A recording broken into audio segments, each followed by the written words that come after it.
அனைவருக்கும் வணக்கம். சுப மாரிமுத்து திருப்பூர்ல இருந்து இந்த பதிவு உங்களுக்காக.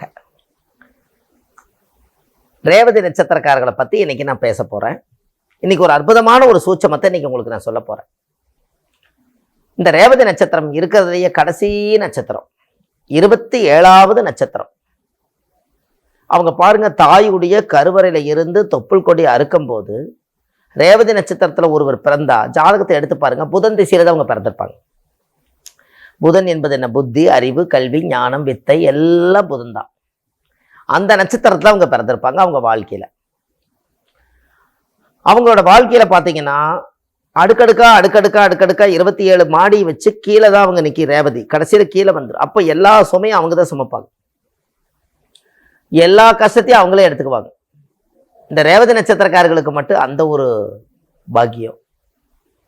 அவங்களும் சுமையோடவே வாழ்ந்துட்டு இருப்பாங்க கடைசி வரைக்கும். கும்பிடாத சாமி இல்லை, சுத்தாத இடம் இல்லை, எண்ணாத பணம் இல்லை, எல்லாமே இருக்கும். ஆனால் கஷ்டங்கள் மட்டும் அவங்கள விட்டு போகவே போகாது. எப்போ கேட்டாலும் எனக்கு சுமையே குறைய மாட்டேதும்பாங்க. அப்போ கண்டிப்பாக உங்களுடைய வாழ்க்கையில் ஒரு நல்லது நடக்கணும் அல்லவா? அப்போ ரேவதி நட்சத்திரக்காரர்களுக்கு சிறு வயசில் ரொம்ப கஷ்டம். அவங்களுக்கு ஒரு திருமணம் ஆகி அந்த இடத்துக்கு போனதுக்கு அங்கேயும் கஷ்டம்.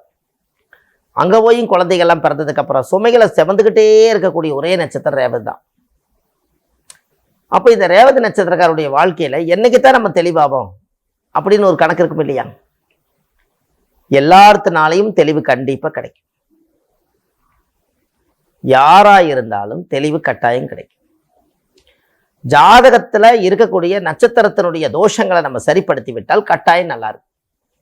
அப்போ ரேவதி நட்சத்திரக்காருக்குன்னு ஒரு நட்சத்திரம் இருக்குது. அந்த நட்சத்திரக்காரை பிடிச்சிட்டாங்கன்னா அவங்களுடைய வாழ்க்கை சிறப்பாக இருக்கும். அப்போ இது யாரு என்னங்கிறது உங்களுக்கு தெரியணும் அல்லவா?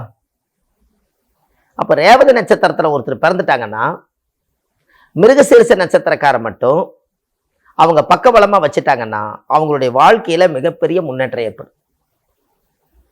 தெய்வத்தினுடைய அனுகூல நட்சத்திரம் மிருகசீரிஷ நட்சத்திரம். ரேவதி நட்சத்திரத்தில் மீனராசியில் பிறந்துக்கிறவங்களுக்கு மிருகசீரிஷ நட்சத்திரம் தான் தெய்வ துணையுள்ள நட்சத்திரம். எங்கேயாவது ஒரு காரியத்துக்கு நீங்கள் போகிறதா இருந்தால் மிருகசீரிஷ நட்சத்திரக்காரை கூட்டிகிட்டு போயிட்டு வாங்க, அந்த காரியம் கைகூடும். ஒரு கடன் கேட்க போகிறீங்க, ஒரு தொழில் செய்ய போகிறீங்க, ஒரு பக்கம் ஒரு திறப்பு விழா ஓப்பன் பண்ண போகிறீங்க, மிருகசீரிஷ நட்சத்திரக்காரை வச்சீங்க. துரோகம் செய்யாத ஒரே நட்சத்திரம் மிருகசீரிஷ நட்சத்திரம். உங்களோட வாழ்க்கையில் இதுவரை காலமாக கடைசி வரைக்குமே என்னோட வாழ்க்கை சுமையாகவே போயிரு நீங்கள் நினச்சிட்டு இருந்தவங்களுக்கு யாருடைய சக்தி இல்லைனாலும் தெய்வ சக்தி வேணும் அல்லவா? அப்போ தெய்வ சக்தி வந்தால் கொஞ்சம் உங்களுக்கு ஒரு தெளிவு கிடைக்கும். அந்த நட்சத்திரக்காரர் அவ்வளவு சுலபமாக கிடைக்க மாட்டாங்க, அவ்வளவு சீக்கிரம் நம்ம கூட நட்பு வச்சுக்க மாட்டாங்க. நாம தான் அவங்கள போய் வாலின்றியா, இது ஒரு தெய்வ அனுகூல நட்சத்திரம், இவங்களை நம்ம பகிச்சக்கூடாது, இவங்க மானசீகமாக தெய்வமாக அவங்கள பார்க்கணும், கையெடுத்து கும்பிடணும், அவங்களுக்கு ஒரு சாப்பாடு கொடுக்கணும், ஒரு டீ வாங்கி கொடுக்கணும், உங்களுக்கு ஒரு ட்ரெஸ் கொடுக்கணும், நம்மளோட அவங்க ஒரு அணுகுமுறை இருக்கணும் அப்படின்னு நீங்கள் ஒரு திட்டம் போட்டு செய்தால் மட்டும்தான் இங்கே இந்த நட்சத்திரக்காரர்களோட உங்களுக்கு எல்லா சகல காரியம் நடக்கும். அப்போ இதெல்லாம் நாசூக்காக நீங்கள் செய்தீங்கன்னா தான் உங்களுடைய வாழ்க்கையில் ஒரு மிகப்பெரிய முன்னேற்றம் ஏற்படும். நீங்கள் ரேவதி நட்சத்திரத்தில் ஒருத்தர் பிறந்துட்டாங்கன்னா நீங்கள் ஒரு கஷ்டத்தை எல்லாத்தையும் விட்டுட்டு நீங்கள் ஒரு தெளிவான ஒரு எண்ணத்துக்குள்ளே வரணும்னா உங்களுக்கு சாதகமான நட்சத்திரம் கூட வந்தால் எதுக்கு உங்களுக்கு கஷ்டமெல்லாம் வருது? உங்களுடைய வாழ்க்கையில் இதுவரைக்கும் கஷ்டமெல்லாம் இன்னையோட போயிடுச்சு, இனிமேல் இவங்க இருக்காங்க பார்த்துக்குவாங்கன்னா கண்டிப்பாக அவங்க நட்சத்திரக்காரர் நீங்கள் பக்கத்தில் வச்சுருந்தீங்கன்னா வேலை செய்யும். இந்த ரேவதி நட்சத்திரத்தில் ஒருத்தர் பிறந்தா மீனம் என்பது கடல். கடல் மணல் வீட்டில் என்னைக்கு வச்சிருங்க. கடலில் இருக்கிற மணல் ஆறு, குளம், ஏரி எல்லாம் அரிச்சிட்டு போய் கடைசியில் கடலில் கொண்டு போய் சேர்த்தோம். அதனால 27 நட்சத்திரத்தை கடந்து கடைசி நட்சத்திரமா இருக்கிறதுனால முடிவு கடல் தான். அதனால கடல் தண்ணி எவ்வளோ நாளைக்கு நம்ம வச்சிருக்க முடியும்? அதனால கடல் மணல் ஒரு பாத்திரத்தில் போட்டு என்றைக்குமே காலையில் நீங்கள் அந்த கடல் தொட்டு வணங்கிட்டு போங்க. நீங்கள் கடலுக்கு போனதுக்கு சமம், அந்த பாதத்தொட்ட சமம். எங்கேயாவது கடலுக்கு போனீங்கன்னா ஒரு முறை வாழ்க்கையில் கடலில் குளிச்சுட்டு இந்த பக்கம் 3 தடவை உருண்டுவாங்க, அந்த பக்கம் 3 தடவை உருண்டுவாங்க. உங்கள் கர்மாவெல்லாம் அந்த கடலில் ஒட்டிச்சுனாலே நீங்கள் கடலை குளிச்சுட்டு வந்ததுக்கப்புறம் நீங்கள் புனிதமாயிருவீங்க. அப்படின்னா அந்த கடலுக்கு எவ்வளோ ஒரு சக்தி இருக்குன்னு பாருங்கள். அதனால தான் மீனம் என்பது கடல், மீன்கள் வாழக்கூடிய ஜீவன்கள் அந்த இடத்துல இருக்கிறனால தான். இன்னும் சொல்ல போனா இதை விட ஒரு வித்தியாசமான ஒரு பரிகாரம் பண்ணுங்க. நீங்க ஒரு மீன் தொட்டி ஒன்று வாங்குங்க. திருச்செந்தூரோ ராமேஸ்வரம் போனீங்கன்னா கடல் மணலை கொஞ்சம் எடுத்துட்டு வாங்க. சாமி கிட்ட உத்தரவு கேட்டு எடுத்துட்டு வாங்க. எடுத்துட்டு வந்து மீன் தொட்டிக்குள்ள அந்த கடல் மணலை போட்டுருங்க. ஒரு 4-5 மீனை வாங்கி போட்டு டெய்லி அதுக்கு உணவு கொடுங்க. மீன ராசி மீன்களை வளர்த்த வளர்த்த உங்க வாழ்க்கை நீங்களும் வளருவீங்க. கடல் மணலும் அதுக்குள்ளேயே இருக்கும், உயிரோட்டமா இருக்கும். என்னைக்காவது ஒரு மீன் தொட்டி நீங்க கிளீன் பண்ணும்போது அந்த மண்ணை நீங்க எடுப்பீங்கல்ல, அதுவும் ஒரு கடலுக்கு போயிட்டு வந்ததுக்கு சமந்தான். டெய்லி கடலுக்கு போயிட்டு வர முடியுமா என்ன? கண்டிப்பா இந்த பதிவை நீங்க இப்படி செய்யுங்களே. இது நல்ல ஒரு உங்களுக்கு ஒரு சுலபமான பரிகாரம் தானே. காலையில் எழுந்திரிச்சா மீனை பாருங்க, அதுக்கு பசிக்கும், உணவு கொடுங்க. ஒரு ஜீவனை வாழ்த்துற மாதிரி ஆச்சு. வீட்டில் நீங்கள் 4 பேர் இருக்கிறீங்கன்னா இன்னும் 4-5 பேர் 9 பேர் ஆகி போச்சு நவகிரகமா. அது முட்டை வைக்க கொஞ்சம் பொறுக்கி இனப்பெருக்கமாகும். உங்கள் வாழ்க்கையும் ஒரு பெரிய மாற்றத்துக்கு வரும். சின்ன சின்ன பரிகாரங்கள் தான் அந்த காலத்தில் முன்னோர்கள் ஒரு வித்தியாசமாக சொல்லி வச்சுருந்தாங்க. முன்னோர்கள் என்னைக்காவது தெப்ப குளத்துக்கு கோயிலுக்கு போனீங்கன்னா தெப்ப குளத்தில் இருக்கக்கூடிய மீன்களுக்கு நெல் பொறி போட்டுவாங்க, அவள் பொறி போட்டுவாங்கன்னு சொன்னாங்க. அப்போ குளத்துலையும் மீன்களும் இருக்கக்கூடிய இடத்த நம்ம தேட முடியாது. அப்போ நாம் மீனை உருவாக்கலாம் அல்லவா? இதெல்லாம் அந்த காலத்தில் முன்னோர்கள் சொல்லி வச்சாதான் இன்னைக்கு ஒரு சின்ன ஒரு டெக்னாலஜியை மாற்றி இன்னைக்கு ஒரு பரிகாரம் அதிகாரமாக இருக்கு. இதெல்லாம் உங்களுடைய வாழ்க்கையில் நீங்கள் தெரிஞ்சுக்க வேண்டிய விஷயம். இந்த நட்சத்திரம் உங்களுக்கு இந்த மிருகசீரிஷ நட்சத்திரக்கார் அதில் ஒரு பெரிய யோகம் என்னன்னா, மிருகசீரிஷ நட்சத்திரம் என்பது கருங்காலி மரம். ஒரு கருங்காலி மாலை ஒன்று நீங்கள் கழுத்தில் போட்டாலே தெய்வத்தை அவங்கள பார்த்தாலே தெய்வம் சொல்லிட்டீங்க. மிருகசீரிஷ நட்சத்திரத்தை பிறந்துக்கிறவங்க தெய்வ அனுகூலம்னு நம்ம சொல்லிட்டோம். அப்போ ரேவதி நட்சத்திரக்காரர்களுக்கு மிருகசீரிஷ நட்சத்திரம் கருங்காலி மரம் வர்றதுனால உண்மையான கருங்காலி மாலை ஒன்று வாங்கி காலையில் பூஜையில் ஜபம் பண்ணி அந்த பூஜை பண்ணி அது நீங்கள் சாமி கிட்ட கழுத்தில் போட்டுட்டு கும்பிட்டு முடிச்சுட்டும் கூட அதை பூஜையிலே வச்சுட்டு வந்துடுங்க. கருங்காலி ஒரு துண்டு, இவ்வளோ பெரிய துண்டு எங்கேயாவது கிடச்சிதுன்னா அதை ஒரு சாமி கிட்ட வைங்க. அது ஒரு மூலிகை தானே. கர்ம வினையெல்லாம் தீர்க்கக்கூடியதான கருங்காலி. அதனால அந்த கருங்காலி மரத்தில் ஏதாவது ஒரு தெய்வம் செஞ்சு வணங்கிட்டு வாங்க. இதெல்லாம் நெட்ல ஏதாவது ஒரு சர்ச் பண்ணி பாருங்க. இது நமக்கு தெரியாது, எங்கேயாவது கிடைச்சதுன்னா ஒரிஜினல் கிடைச்சதுன்னா அதை வாங்கி நீங்கள் இதெல்லாம் பண்ணுங்க. அதனுடைய ரீசனை சொன்னேன் உங்களுக்கு. அப்போ கருங்காலியில் அந்த காலத்தில் உங்களுக்கு பார்த்துருக்கீங்களா, இந்த ஜக்கம்மா குறி சொல்லுவாங்க. அவங்க எப்படி சொல்கிறாங்க?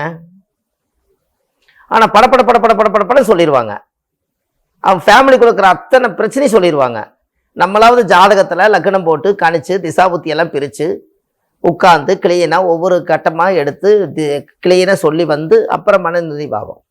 அவங்க 5 நிமிஷம் 2 நிமிஷத்துக்குள்ளே பூரா சொல்லி முடிச்சிருவாங்க. அது எப்படி? அது என்ன ரகசியம்? கருங்காலி மரத்தில் அமோனிஷ சக்தி இருக்கு. எல்லாமே இடியவே தாங்கக்கூடிய சக்தி கருங்காலி மரத்தில் இருக்கிறதுனால தான்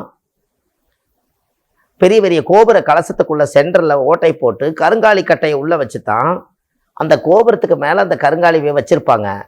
அந்த இடி அந்த கருங்காலி மரத்தில் விழுந்துச்சுன்னா இந்த கோபுரத்துக்கோ தெய்வத்துக்கோ அந்த சக்தி குறையாமல் இருக்கிறக்காகத்தான் அந்த மேலேருந்து வரக்கூடிய கரண்ட்டு மின்னலை தாங்குற சக்தி கருங்காலி மரத்துக்கு மட்டும்தான் உண்டு.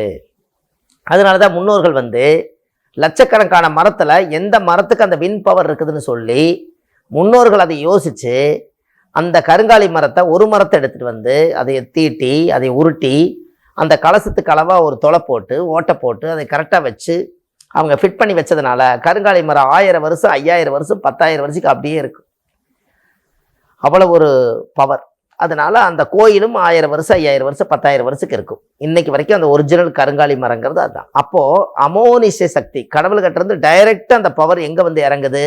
கருங்காலி மரத்தில் இறங்குது. இந்த எந்த நட்சத்திரக்காருக்கு இது பொருந்தது?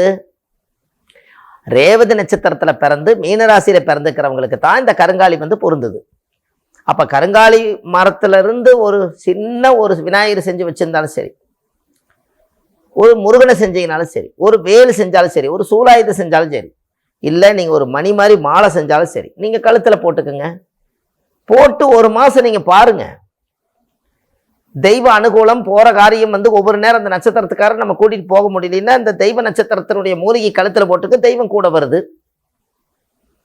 இப்படியெல்லாம் ரேவதி நட்சத்திரக்காரர்களுக்கு எளிமையான பரிகாரம்.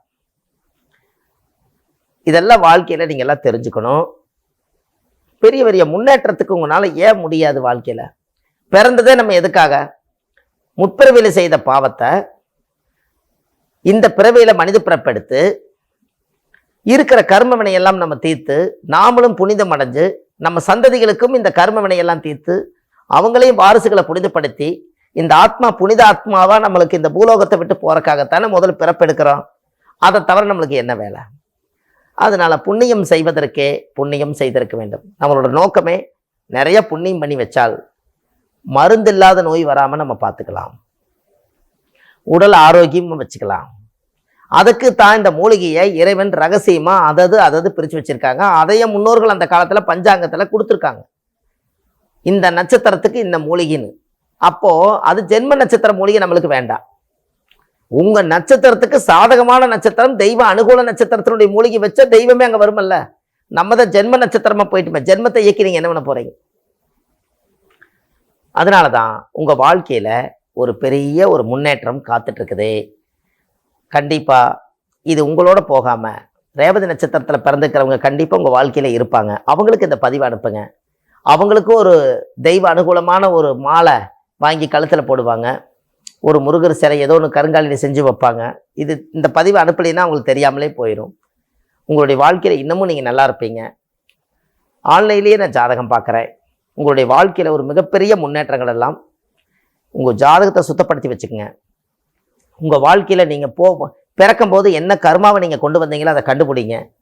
அந்த கர்மவினை தீக்கிறதுக்கு என்ன வழிங்கிற ஜாதகத்தில் கட்டாயம் தெரியும். அதை ஒரிஜினலாக அதை நிவர்த்தி பண்ணிட்டீங்கன்னா வாழ்வது ஒரு முறை, வாழ்த்தட்டும் தலைமுறை என்று சொல்லி அடுத்த பதிவில் உங்களை சந்திக்கிறேன். சுப மாரிமுத்து, திருப்பூர்லிருந்து. நன்றி, வணக்கம்.